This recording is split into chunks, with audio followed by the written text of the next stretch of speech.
एक छोटे से गांव में एक सुंदर सा परिवार रहता था। उस परिवार में मनीष, उसकी पत्नी ललिता और दो छोटे छोटे बच्चे चिंटू और पिंटू रहा करते थे। चिंटू छोटा बड़ा लड़का था और पिंटू बड़ा लड़का था। एक दिन बारिश रुकने का नाम ही नहीं ले रही थी। चिंटू, तुम ये क्या कर रहे हो? भैया, मैं नाव बना रहा हूँ जिसको पानी में तैराऊंगा। ये कागज़ की नाव है। अच्छा ठीक है, जाओ बाहर तैरा लो। ऐसा कहकर पिंटू उसको बाहर जाने की अनुमति दे देता है और चिंटू बाहर नाव चलाने लगता है। वह बड़े मज़े के साथ नाव चलाते रहता है तो पीछे किसी की हंसने की आवाज़ आती है। और चिंटू पीछे मुड़कर देखता है तो एक चुड़ैल रंग बिरंगे बहुत सारे गुब्बारे लिए खड़ी होती है और चिंटू उस चुड़ैल को देखकर डर भी जाता है और रंग बिरंगे गुब्बारे से लालायित भी होते रहता है। बेटा, मेरे पास बहुत सारे गुब्बारे हैं, चलो मैं तुमको देती हूँ, मैं एक अच्छी चुड़ैल हूँ। और गुब्बारे के बहाने चिंटू को वह चुड़ैल उड़ाकर बहुत दूर ले जाती है और उसको एक खंडहर में बंद करके रख लेती है। छोड़ो मुझे, तुम मुझे कहाँ लेके जा रही हो? मेरे मम्मी पापा भैया मेरी राह देखेंगे, प्लीज़ छोड़ दो मुझे जाने दो। और चुड़ैल उसकी एक नहीं सुनती और उसको एक खंडहर में लाकर पटक देती है। उस खंडहर में बहुत सारे रंग बिरंगे गुब्बारे रहते हैं। अरे वाह, इतने सारे गुब्बारे! ये गुब्बारे नहीं है, ये मेरे बच्चे हैं, प्यारे प्यारे बच्चे। अब से तुम भी इन सब की तरह एक मेरे प्यारे बच्चे हो जाओगे। चुड़ैल उस पर एक जादू कर देती है और उस पर गुब्बारा बनाकर बाकी गुब्बारों के साथ लगा देती है और बड़ी ही खुश होती है। तुम सब गुब्बारों में कितने प्यारे लग रहे हो, पर ये तो बहुत ही कम है। मुझे तो अभी और गुब्बारों की आवश्यकता है जिससे पूरा कमरा भर सके।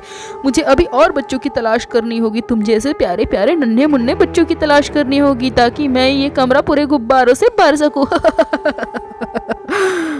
चुड़ैल चिंटू को यहाँ पर गुब्बारा बना देती है और उसका भाई पिंटू उधर चिंटू को खोजने के लिए बहुत परेशान होता है। वह पूरी जगह छान मारता है पर उसको चिंटू कहीं भी नहीं मिलता। वह थक जाता है और उदास हो जाता है।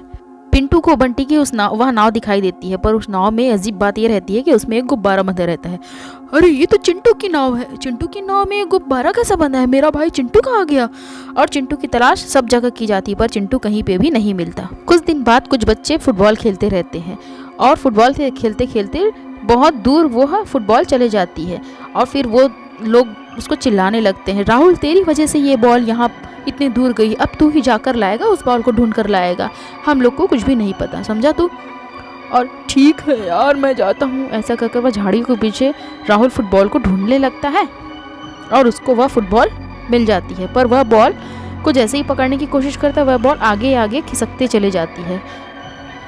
राहुल उस गुब्बारे के पीछे जाने लगता है और जैसे जैसे वह आगे बढ़ता है तो उसको सामने बहुत सारे रंग बिरंगी गुब्बारे पकड़े हुए चुड़ैल मिलती है। चुड़ैल, तू कहाँ से आ गई यहाँ पर? आ जाओ मेरे बच्चे, प्यारे से बच्चे, मैं भी तुझे यह गुब्बारा दे दूंगी। और राहुल उसकी लालच में आकर आ जाता है और चुड़ैल भी उसको चिंटू की तरह उड़ा ले जाती है और उसको भी जादू करके एक गुब्बारा बना देती है। राहुल को बहुत देर तक ना आता देखकर दोनों उसको ढूंढने के लिए निकलते हैं और जैसे ही आगे पहुंचते हैं तो फिर गुब्बारा एक फुटबॉल के साथ बंधा रहता है। पिंटू को सारी बातें समझ आ जाती है कि यह वही किडनैपर है जिसने चिंटू को भी उठाकर ले गया है और नेहा को वह सारी बात बताता है कि इसी तरह भी चिंटू भी गायब हुआ था और उसके नाव के पास मुझे एक गुब्बारा मिला था। वो किडनैपर बड़ा ही शातिर है नेहा, हमको उसका पता लगाना ही होगा। पता नहीं कितने मासूम बच्चों को उसने अपना शिकार बनाया होगा, हमको कुछ ना कुछ तरकीब निकाल कर यह चीज़ पता लगानी ही होगी। ऐसा वह नेहा से बात करता है। हमें हर वह जगह पर जाकर देखना होगा जहाँ पर बच्चे खेला करते हैं। अगले दिन से दोनों उस जगह में सारे गार्डन में जाने लगते हैं जहाँ पर छोटे बच्चे खेला करते हैं। पिंटू पानी लेने के लिए चला जाता है और इधर सभी नेहा को पीछे से आवाज़ आती है, मेरी प्यारी सी गुड़िया आओ।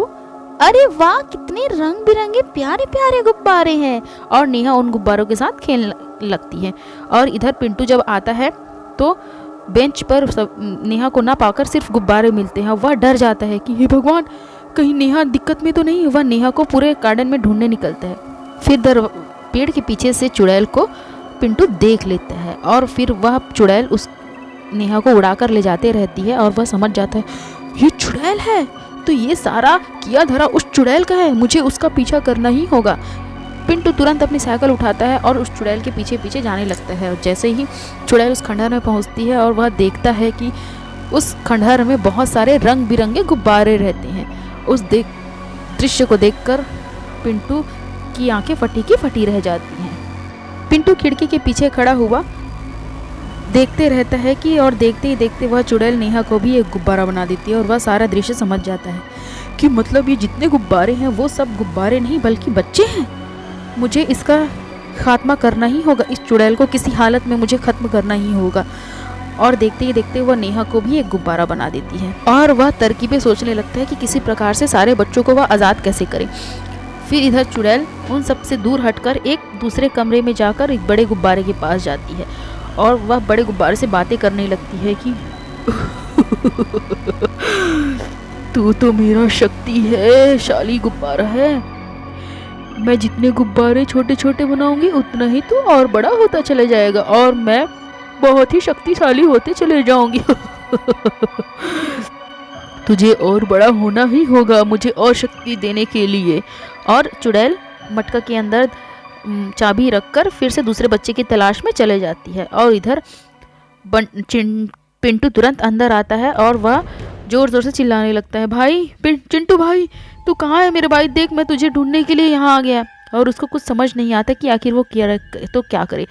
फिर वह दूसरे रूम में रखे बड़े गुब्बारे के पास जाता है और वह बहुत अपनी तरकीबें लगा लेता है। फिर भी वह नुकीली चीज़ से गुब्बारा फूटने का नाम नहीं लेता क्योंकि पिंटू ने एक हनुमान जी का लॉकेट पहने रहता है और वह तुरंत ही लॉकेट को निकालता है और नुकीली चीज़ से गुब्बारा को फोड़ता है तो गुब्बारा फटाक से फूट जाता है और सारे बच्चे उस गुब्बारे से रूप से आज़ाद हो जाते हैं। इस प्रकार पिंटू की चतुराई से उस गुब्बारे वाली चुड़ैल से सारे बच्चों को छुटकारा मिलता है। कहानी अच्छी लगे तो मेरे चैनल को लाइक शेयर एंड सब्सक्राइब करिए। आज का वीडियो देखने के लिए आप सभी दोस्तों का खूब खूब धन्यवाद। मिलते हैं अगले वीडियो पर।